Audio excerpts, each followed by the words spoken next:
So with the given lecture yesterday, आपण दोन प्रकारची फंक्शन्स बघितली होती, दोन प्रकारची रिलेशन बघितली होती. कॅन यू टेल मी की दोन प्रकारची कोणती फंक्शन्स होती ती?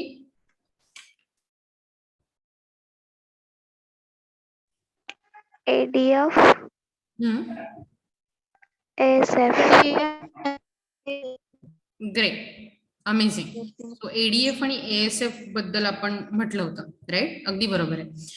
मला सांगा, या दोन्ही फंक्शनचे कर्व कोणत्या स्लोपचे असतात?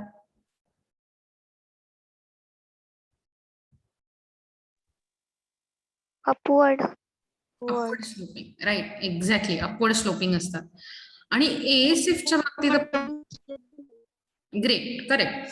एएसएफच्या बाबतीत आपण अशी एक गोष्ट बघितली होती की at certain point of full employment level ASF जो आहे तो व्हर्टिकल होऊन जातो. हे तुम्हाला लक्षात आहे का? आणि आपण या एडीएफ काय एएसएफ काय या दोन्ही बाबतीतली एक गोष्ट बघितली की हे लिनियर कर्व पण असतात. जेव्हा कॉस्ट ऑफ प्रोडक्शन कॉन्स्टंट असते तेव्हा एएसएफ हा लिनियर असतो, आणि जेव्हा ती कॉन्स्टंट नसते तेव्हा तो नॉन लिनियर म्हणजे कर्वी असतो, बाकदार असं ज्याला मराठीत म्हणतात तो. आपण हेही बघितलं होतं की इथे सुरुवात केली, रादर आपण इथे शेवट केला होता, आज तिथून सुरुवात करूया. की केन्सने म्हटलं की जेव्हा तुमची म्हणजे aggregate demand function is greater than aggregate supply function, म्हणजे ADF is greater than ASF अशी कंडिशन असताना लेवल ऑफ एम्प्लॉयमेंट जी आहे ती अपवर्ड इन्क्रीजिंग असते. At point comes the equilibrium condition where ADF is equal to ASF. त्या पॉइंटला आपलं लेवल ऑफ इन्कम आणि एम्प्लॉयमेंट हे इक्विलिब्रियम मध्ये असतात, आणि त्याच पॉइंटला कुठली तरी डिमांड म्हणतात. कोणती डिमांड म्हणतात आठवतंय तुम्हाला?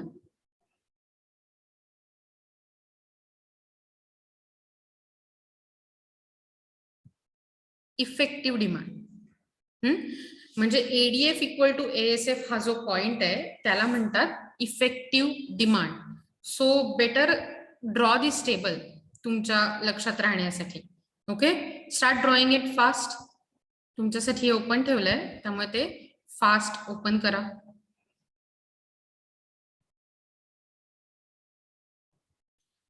हाच पॉइंट आहे जो इफेक्टिव्ह डिमांडचा पॉइंट म्हणून ओळखला जातो. We can find effective demand at this point, equilibrium.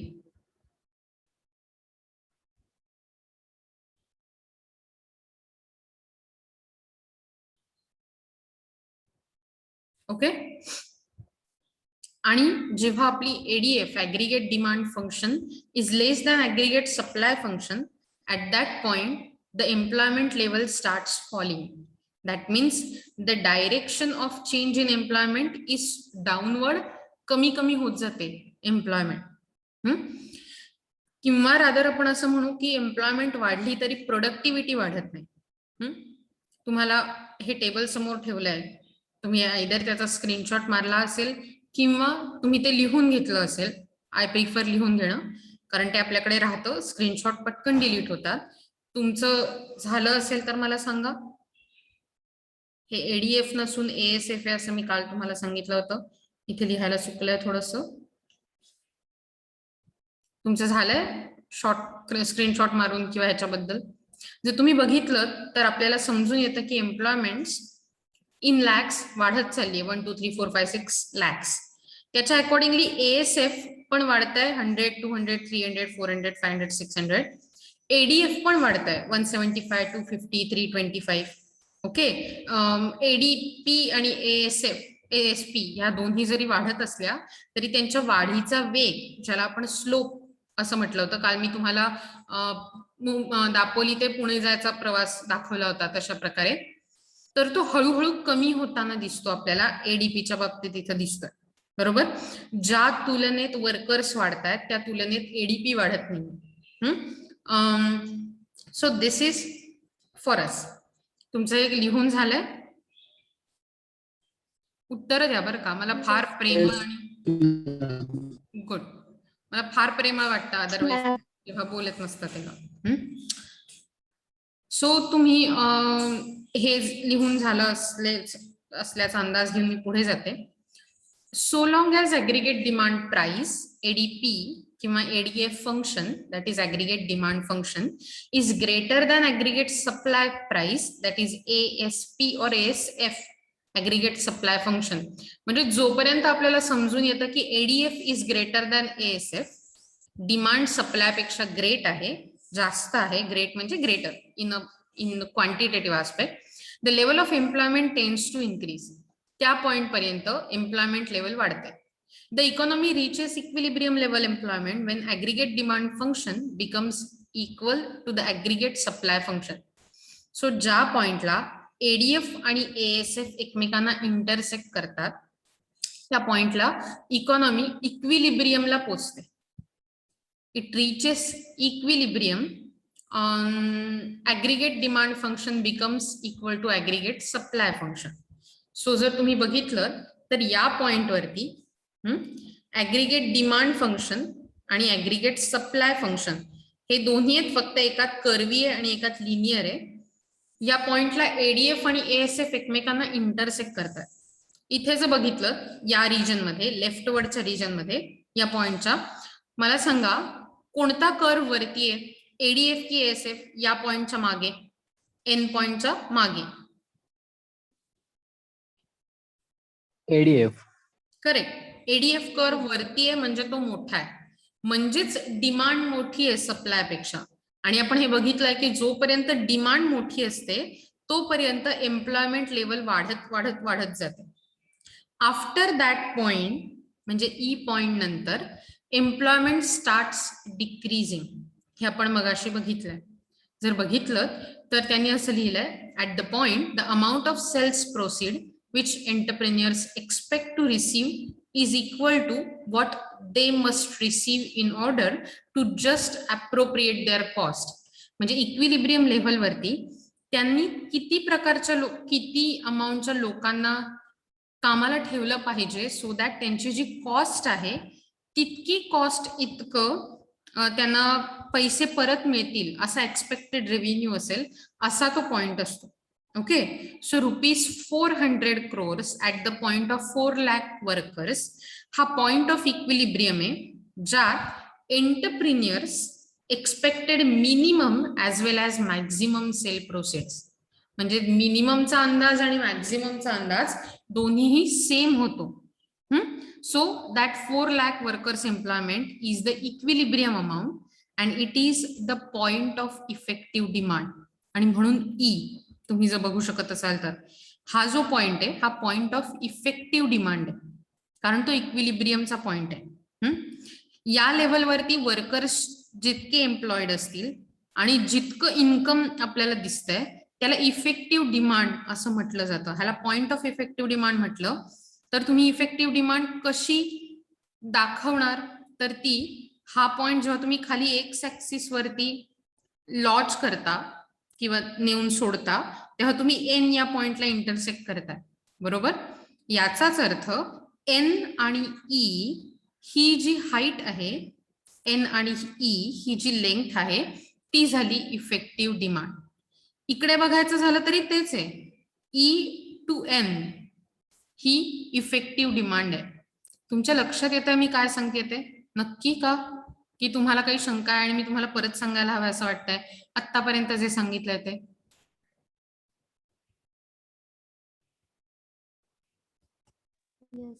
माझ्याकडे खूप वेळ आहे थांबायला.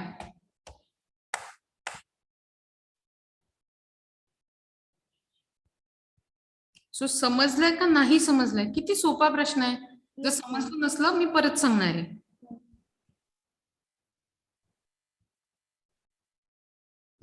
तुम्ही काय बोललात मला ऐकायला आलं नाही, जर तुम्ही काही बोलला असाल तर. Yes ma'am. समजलंय. ओके. एनिबडी एल्स ज्यांना काही शंका आहे? ठीक आहे, पुढे जाऊया. सो जेव्हा आपण पॉइंट ऑफ इफेक्टिव्ह डिमांड याच्याबद्दल बोलतोय तेव्हा आपल्याला हे समजून घेतलं पाहिजे की आपल्याकडे जेव्हा ग्राफ हातात असतो, प्लीज ड्रॉ दिस ग्राफ. मी तुम्हाला म्हटलंय की तुम्हाला पेन्सिल पट्टीची गरज नाहीये, पण डायग्राम तुमच्या डोक्यात असणं गरजेचं आहे. म्हणजे जेव्हा जेव्हा मी बोलत असेल तेव्हा आयदर वे तुम्ही स्क्रीनवर किंवा तुमच्या वहीच्या ग्राफवर तुमच्या ड्रॉइंगवर बघत असाल, स्वतः केलेलं ग्राफचं ड्रॉइंग जास्त नीट लक्षात राहतं. सो आता बघा, आपल्याकडे दोन पॅनेल्स आहेत, ए आणि बी. एक्स ऍक्सिसवर व्हॉल्यूम ऑफ एम्प्लॉयमेंट आहे, वाय ऍक्सिसवर रिसीट्स आणि इन्कम आहे. यात आपल्याला एक कर्व दिसतोय. आधी आपण ए पॅनेल बद्दल बघूया. ए पॅनेल मध्ये लिनियर एडी कर्व आहे, एडीएफ, आणि एएस कर्व आहे, aggregate supply. So aggregate demand function आणि ऍग्रीगेट सप्लाय फंक्शन आहे. पॅनेल बी मध्ये सुद्धा हीच दोन फंक्शन्स आहेत, फक्त ती नॉन लिनियर आहे. सो हा एडी कर्व आहे, एडीएफ, आणि हा एएसएफ कर्व आहे.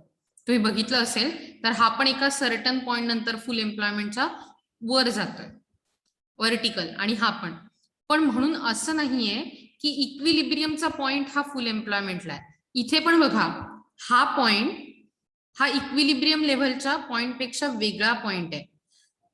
हीच गोष्ट आपण गेल्या वेळी डिस्कस केली होती की क्लासिकल लोकांचं म्हणणं होतं की खरा तर सप्लाय इथूनच व्हर्टिकल झाला पाहिजे, ओके, किंवा मार्केट याच पॉइंटवर ऑपरेट होतं. वेरॅज केन्सचं म्हणणं होतं नाही, इक्विलिब्रियम अंडर एम्प्लॉयमेंट असतानाही मिळू शकतो आणि फुल एम्प्लॉयमेंट रेअर केस आहे. म्हणजे झेड पॉइंट आहे जिथे फुल एम्प्लॉयमेंट आहे, पण आपला इक्विलिब्रियम मात्र त्याच्या आधी ई पॉइंटलाच आहे. We have preferred linear curves for the sake of simplicity of analysis. True non-linear curves are more realistic. जर विचार केला तर नॉन लिनियर कर्व्स हे जास्त रिअलिस्टिक असतात, कारण ते आपल्याला रिअल सिनारिओ मध्ये दिसू शकतात. ओके, सो काय लिहिलंय यांनी बघा बरं. In panel A, the two curves ADF and ASF intersect at point E. बरोबर, एडीएफ आणि एएसएफ ई पॉइंट मध्ये इंटरसेक्ट करतात, which is called the point of effective demand. काय म्हणतात ई पॉइंटला, सांगा मला. Effective demand. Point of effective demand. Correct, the point of effective demand. म्हणजेच या पॉइंट वरती आपल्याला इफेक्टिव्ह डिमांड किती असेल मार्केटमध्ये ते शोधता येतं. इफेक्टिव्ह डिमांड म्हणजे काय, तर ऍक्च्युअल मार्केटमध्ये जेव्हा ट्रान्झॅक्शन होतं तेव्हा किती खर्च घडून येतो मार्केटमध्ये, म्हणजे किती खरीखुरी ट्रान्झॅक्शन होतात हे आपल्याला समजण्याचं ठिकाण म्हणजे effective demand. Okay, which determines the level of employment. म्हणजे इफेक्टिव्ह डिमांड आहे हीच आपल्याला एम्प्लॉयमेंटची लेवल किती असेल ते शोधायला मदत करते. ओके, सो या क्षणी जर विचार केला तर आपली लेवल ऑफ एम्प्लॉयमेंट किती असली पाहिजे रे. बघा, ई हा पॉइंट आहे इफेक्टिव्ह डिमांडचा, तोच आपल्या इक्विलिब्रियमचा पॉइंट आहे, बरोबर. आणि मी तुम्हाला असं म्हटलं, ई कडून तुम्ही जेव्हा एक्स ऍक्सिस वर जाता सरळ सरळ, तेव्हा तुम्हाला इफेक्टिव्ह डिमांड किती आहे ते समजते. पण मला जर एम्प्लॉयमेंट शोधायची असेल तर मला ती कशी शोधावी लागेल, ओ पासून शोधावी लागेल. पण ओ पासून कुठे, ओ पासून आर कडे की ओ पासून एक्स ऍक्सिस वर. X axis वर. करेक्ट, कारण एक्स ऍक्सिस वर व्हॉल्यूम करेक्ट, व्हेरी गुड. म्हणजे जिथे आपली इफेक्टिव्ह डिमांड येऊन टेकली आहे तो पॉइंट आणि ओरिजिनचा पॉइंट जोडले तर आपल्याला कळतं आपली इक्विलिब्रियम लेवलची एम्प्लॉयमेंट काय आहे, दॅट इज ON.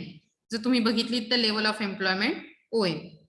याच्या पुढे त्यांनी काय म्हटलंय, at point E the sales proceed which entrepreneurs expect to receive is just equal to the amount they must receive.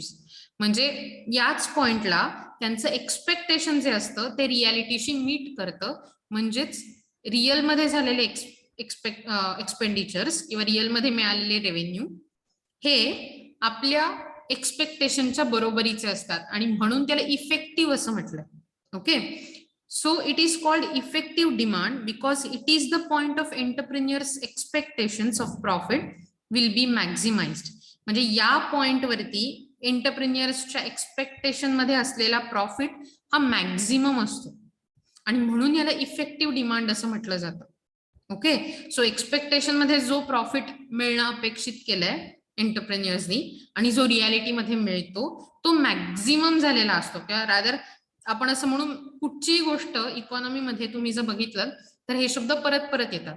Optimum, optimal, maximum, maximisation, minimisation. So ह्या condition काय असतात, कॉस्ट असतात त्या सगळ्या मिनिमाइज करायच्या असतात, खर्च सगळे कमी करून टाकायचे असतात. वेरॅज जेव्हा आपल्याला प्रॉफिट, इन्कम हे जे सगळे असतात ते मॅक्झिमाइज करायचे असतात. आपण रॅशनल पर्सन आहोत, आपल्याला जास्त पैसे हवेत तर मॅक्झिमायझेशनच करायला हवं. प्रॉफिट मॅक्झिमाइज करायचा असतो, खर्च मॅक्झिमाइज करायचे असतात.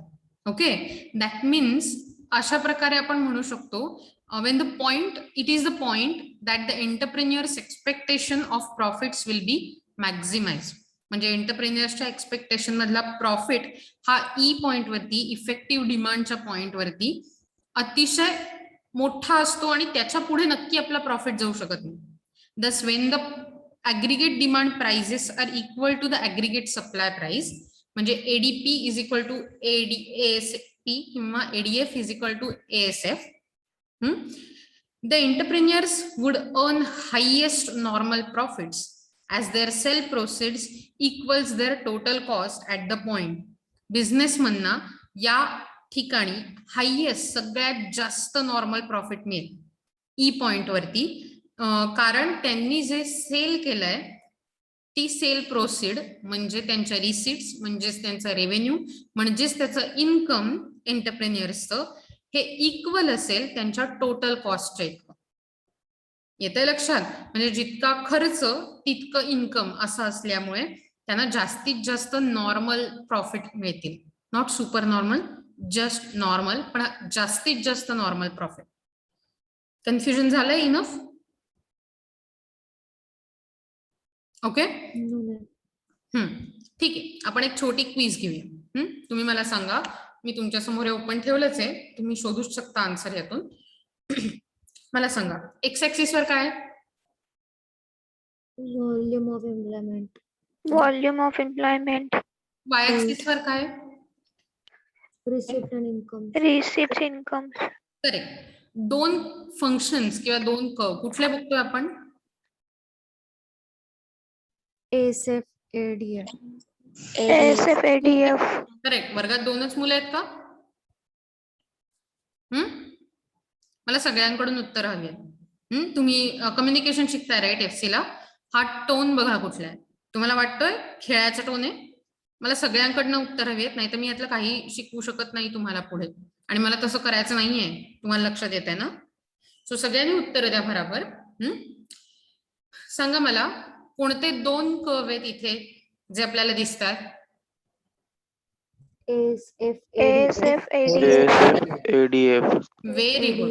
चला गुड, सगळ्यांना जाग आली, हे चांगलं काम झालं. कोणत्या पॉइंटला ते इंटरसेक्ट करतात? E point. E point. Very good. हा ई पॉइंट इक्विलिब्रियम आहे, बरोबर. या इक्विलिब्रियम लेवलवर आपल्याला जी टाईपची डिमांड मिळते त्या डिमांडला कोणती डिमांड म्हणतात? Effective demand. बरोबर, इफेक्टिव्ह डिमांड. इफेक्टिव्ह डिमांडचं येस, इफेक्टिव्ह डिमांडचं मेजर काय आहे? म्हणजे आता मी असं म्हणू शकते ON1, OR, ZNF, EN. कुठली इफेक्टिव्ह डिमांड कुठची येतली? ON. ON. नक्की का?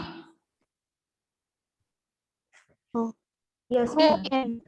लक्षात घ्या, जेव्हा आपण इफेक्टिव्ह डिमांड बद्दल बोलतोय, effective EN. Demand, EN. Effective demand ही ई पासून खाली एक्स ऍक्सिस पर्यंत जायचं आहे. So that is EN. आणि आपल्याला इक्विलिब्रियम लेवलची एम्प्लॉयमेंट शोधायची असेल तर आपल्याला ती इथून तिकडे जायला लागेल. म्हणजे एम्प्लॉयमेंट ही ON आहे, पण इफेक्टिव्ह डिमांड ही EN आहे. राहील लक्षात? Yes, ma'am. Yes, ma'am. Okay, मला सांगा, ई पॉइंटच्या आधी तुमचा ADF मोठा आहे की ASF मोठा आहे? ADF मोठा आहे. नक्की का? सगळ्यांना वाटतंय का तसं? ई पॉइंटच्या डावीकडे ADF मोठा आहे की ASF मोठा आहे? ADF. करेक्ट. मग ADF मोठा असेल, दॅट इज ADF. बघा मी काय सांगते, ADF greater than ASF, employment वाढेल की कमी होईल? तुम्ही ते टेबल लिहिलंयत ना? ADF greater than ASF, employment वाढेल की कमी होईल? वाढेल. वाढेल. वाढेल. मग आता मला सांगा की at the point E, at the point E जर समजा मी असं म्हटलं की जी एम्प्लॉयमेंट आहे ती एम्प्लॉयमेंट इक्वल आहे, सॉरी या ती एम्प्लॉयमेंट इक्वल आहे, तर मला सांगा एडीएफ इक्वल टू एएसएफ असताना आपण कोणत्या पॉइंटवर असतो? इक्विलिब्रियम. करेक्ट. इक्विलिब्रियम पॉइंटला दुसरं काय म्हटलं जातं? Point of effective demand. येते लक्षात? The point of effective demand. आता थोडस आणखीन पुढे, ग्रेट, बरोबर, थोडस आणखीन पुढे जाऊ. जेव्हा एडीएफ हा लहान असतो, okay, that means ADF less than ASF म्हणजे ई पॉइंटच्या पुढे राईट साइडला, तेव्हा आपली एम्प्लॉयमेंट वाढते की कमी होते? कमी होते. कमी होते. कमी होते. Very good. पुढचा क्वेश्चन, ई पॉइंट वरती असताना आपल्याला मॅक्झिमम काय मिळतो? Normal profit. Correct. Highest normal profit मिळतो हायेस्ट आपल्याला. Normal profit. बरोबर. ई पॉइंटला असताना व्यापाऱ्यांच्या एक्सपेक्टेशन मध्ये असलेला हायएस्ट नॉर्मल प्रॉफिट मिळतो. आणि हा हायएस्ट नॉर्मल प्रॉफिट का मिळतो?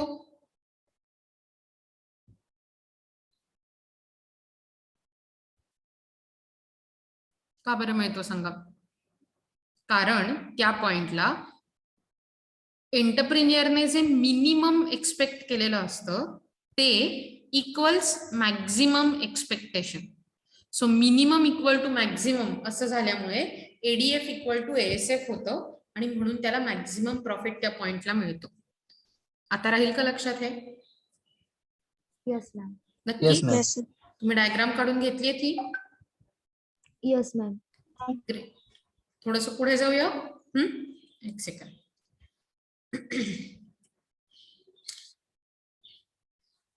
As long as aggregate demand function lies above the aggregate supply function, ADF is greater than ASF. म्हणजे जोपर्यंत ऍग्रीगेट डिमांड फंक्शन हे वरती आहे ऍग्रीगेट सप्लाय फंक्शनच्या म्हणजे ई पॉइंटच्या लेफ्ट साइडला, तोपर्यंत तुमच्या वहीत ओपन ठेवा बरं का. मला इथे ओपन ठेवता येत नाहीये ती, कारण आपण खाली गेलोय म्हणजे पेजच्या. तर ADF is greater than ASF, indicating that costs remain less than the revenue. The entrepreneurs would be induced to prove increasing employment till both of them are equalized. म्हणजे अशा प्रकारे कॉस्ट कमी रेव्हेन्यू पेक्षा कमी असणं, ज्या विचार करा की तुमची डिमांड मोठी आहे सप्लाय पेक्षा, असं जेव्हा असतं तेव्हा the cost remains less than revenue. तुमचे खर्च असतात ते रेव्हेन्यू पेक्षा कमी राहतात आणि एंटरप्रिन्युअर्सना इन्क्रीजिंग एम्प्लॉयमेंट देण्यासाठी इंड्युसमेंट म्हणजे ती आपण जे म्हणतो एनकरेजमेंट मिळत राहते, एम्प्लॉयमेंट वाढत राहते, कारण त्यांना वाटतं की एम्प्लॉयमेंट वाढवली की आपलं प्रोडक्शन वाढेल आणि मग आपण जास्त विकू शकू, जास्त विकलं की जास्त प्रॉफिट येईल. हे कधीपर्यंत होतं? जोपर्यंत एडीएफ इक्वल टू एएसएफ होत नाही. त्यानंतर but after the point of intersection the ADF aggregate demand function and aggregate supply function ASF, for the further rise in the employment, aggregate supply price becomes higher than the aggregate demand price. म्हणजे आपलं ASF मोठं होऊन जातं as compared to ADF E पॉइंटच्या right साइडला, indicating that the total cost exceeds total revenue expected. या पॉइंटला काय होतं की टोटल कॉस्ट ज्या असतात आपल्या बिझनेस मधल्या, खर्च सगळे वेगवेगळ्या प्रकारचे जे आपण अकाउंट्स मध्ये बघतो, P&Lच्या राईट अकाउंटला, ट्रेडिंग अकाउंट, सगळेच प्रकार. सो ते आपल्याला लक्षात येतात की ते जे खर्च असतात ते जास्त होतात as compared to the revenue we receive. आणि मग आपोआपच जर खर्च जास्त झाले आणि रेव्हेन्यू कमी झाला तर आपल्याला लॉस व्हायला सुरुवात होते. बरोबर ना? असंच होतं ना? आठवा बरं अकाउंट्स, जर समजा तुमची P&L ची राईट हँड साइड मोठी असेल लेफ्ट हँड साइड पेक्षा, म्हणजे डेबिट पेक्षा क्रेडिट साइड मोठी असेल, बरोबर ना? का मी चुकीचं सांगते? Yes ma'am. तर मग आपल्याला कुठल्या प्रकारचा प्रॉफिट होतो की लॉस होतो? लॉस लॉस होतो. असा विचार करा माझा ग्रॉस प्रॉफिट चांगला आहे आणि माझे इन्कमही चांगलं आहे, म्हणजे माझी राईट हँड साइड P&L अकाउंटची मोठी आहे लेफ्ट हँड साइड पेक्षा, म्हणजे जिथे खर्च असतात ती. आता मला लॉस होईल की प्रॉफिट होईल?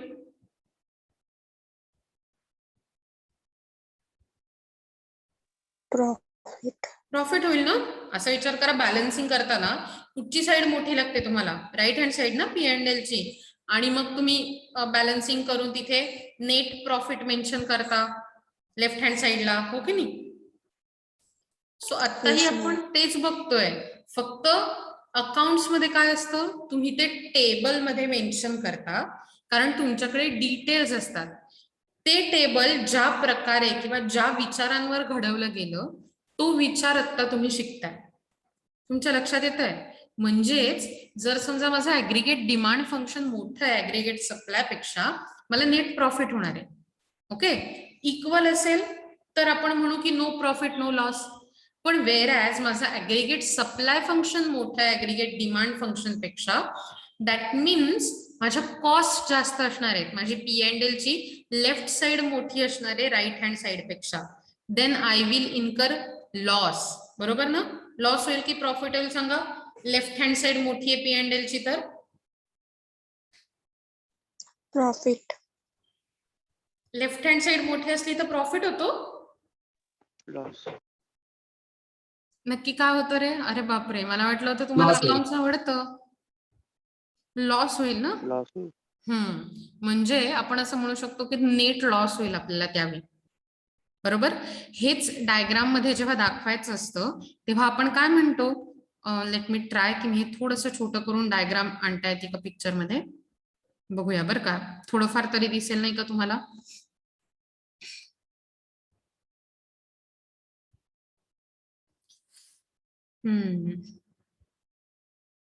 ओके, तुम्हाला थोडीशी डायग्राम दिसते, तेवढं जरा थोडंसं ऍडजस्ट करूया.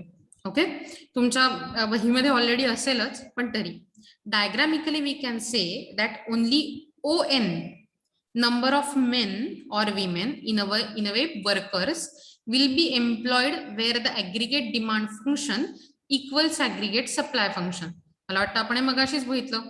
ON या पॅच पर्यंत आपल्याला इक्विलिब्रियम लेव्हलला वर्करला एम्प्लॉय करता येईल. बरोबर ना? कारण आपलं इक्विलिब्रियम लेवल ऑफ एम्प्लॉयमेंट काय होती? ON. Okay, ON one number of workers will provide some possibility of maximizing profits by increasing the number of further.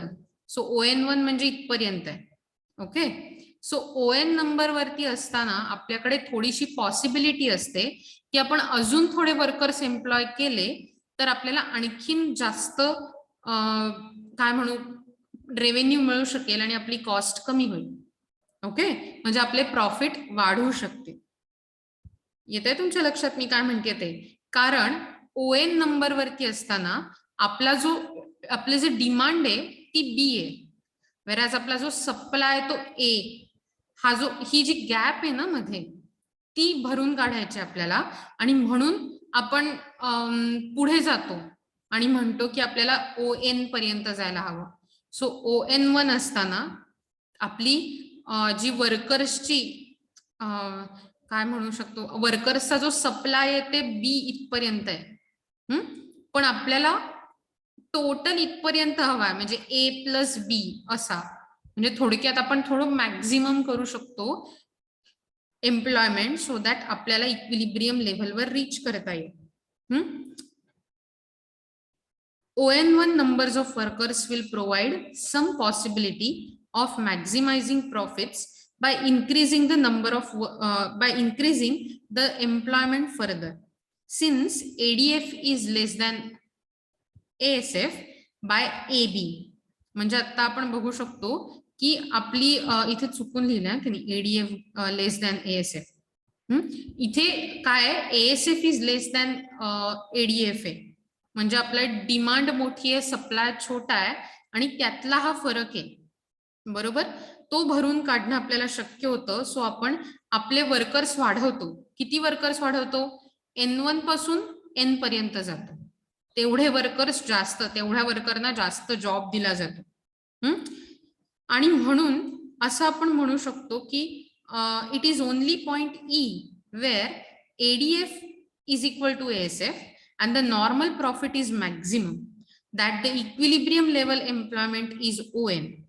Thus, it may be concluded that employment in the economy will increase till ADF equal to ASF. Thus, point E, the point of effective demand, is called the point of equilibrium, which determines actual level of employment and output. म्हणजे actual किती produce केलं जाईल आणि किती लोकांना job दिला जाईल हे शोधून काढण्यासाठी अशा प्रकारे आपल्याला इफेक्टिव्ह डिमांडचा वापर करता येतो.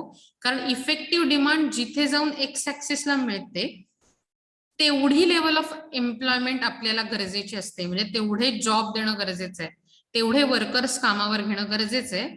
तर आपल्याला जितकं गरजेचं आउटपुट आहे तितकं प्रोड्यूस करता येईल.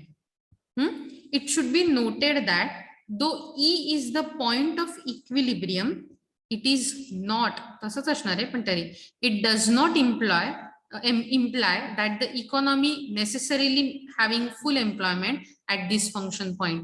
जरी आपण ई पॉइंट वर असेल, मगाशीच मी तुम्हाला सांगितलं की झेड पॉइंट हा फुल एम्प्लॉयमेंट लेवलचा पॉइंट आहे आणि it is not E point. म्हणजे जरी इक्विलिब्रियम सापडला असला तरी क्लासिकल लोकांच्या म्हणण्याप्रमाणे आपल्याला फुल एम्प्लॉयमेंट मिळेल असं नाही. ओके, सो आजच्यासाठी इतकंच बास आहे का पुढे जायचं? Yes ma'am. बास ना, डोक्यावरून जायला लागलं. ओके, पण नो मॅम. असं करूया का, इतकं एवढंच पेज आहे, छोटं आहे, मी सोपं करून सांगते तुम्हाला, तेवढं थोडंसं लक्षात घेऊया आणि मग मी थांबवते आजसाठी नक्की.